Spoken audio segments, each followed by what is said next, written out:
there's probably going to be some kind of serious civil war in the Democrat Party. And I think that people that, like yourself, that will go to other outlets and present your views to other people to listen to and actually debate the ideas, I think that you're likely going to win. I think that the progressives that are like, don't go and engage at all, I think that they're going to become fewer and fewer.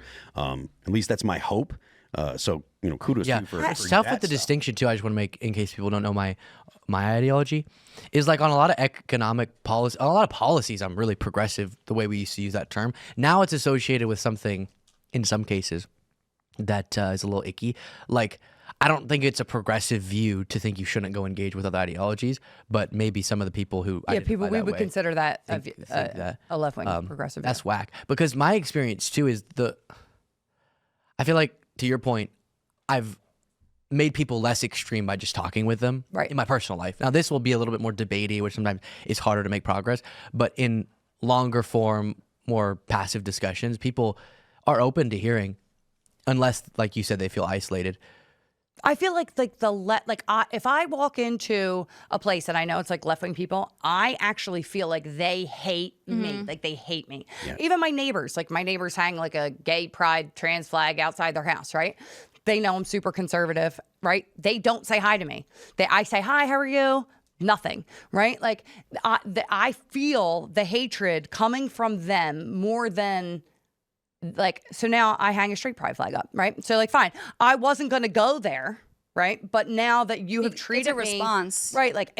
I feel like I'm constantly responding to how I've been treated. So it's a very reactive thing. It's so interesting because that's how I think most people on the left feel. Really? See, I feel like I don't even want my husband wearing a MAGA hat in a restaurant because I don't want someone spitting in my food.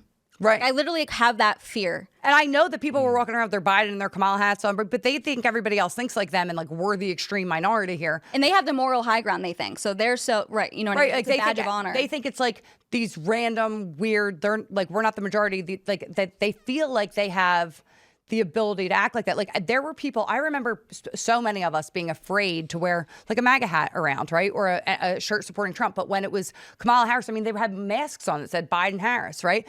It was like that was more socially acceptable. You didn't feel like walking into a thing if you had a political shirt on the left that anybody would do anything to your food, that you would get kicked out.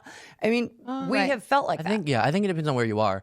A lot of conservatives like to live in really liberal areas. I don't like to live there. I'm trying to leave. Yeah, but that's where you are. But and so then that can happen. But when I've gone to really conservative areas, I feel uncomfortable if I were wearing something. But Kamala, I do think, which the name is Kamala, by the way. Oh God, I'm Swalla. But to his point, I do think that the tides are changing. Even if you saw after the election, AOC posted an Instagram story and she said, "Hey, to my voters who voted for me and also Trump, why? I genuinely want to know why you did that." And that did happen, which is not the case in the past. Before, it'd be I don't know if she would say you're disgusting people, but why would you do that? But it's interesting in that she's putting that on her platform. Then you even see Cenk, or as I like to call him, Chunky Yogurt, and Anna Kasparian. Now they're kind of warming up to the idea. And it's been warming up. And their audience is starting to turn on them. And it's very interesting. And then also Joe Scarborough on Morning Joe, him and his wife was calling Trump Hitler for years. And then Trump wins and then they go have dinner. But if he's really Hitler, wouldn't you not feel safe having dinner with him at his house? But Hitler.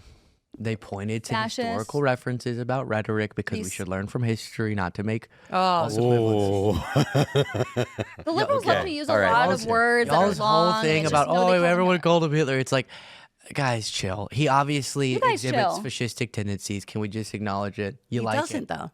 All right. I don't know what trying to. He's more Democrat than I'd want him to be. He's not. Yeah. He's not. He didn't. What? I think that is something that you hear a lot on the right. Is the right says, please let Trump be the authoritarian that the Democrats think that he is. What did you say before we started recording? I can't speak for everyone. People have gone too far. I know people call him Orange Hitler and stuff. I've never engaged with that.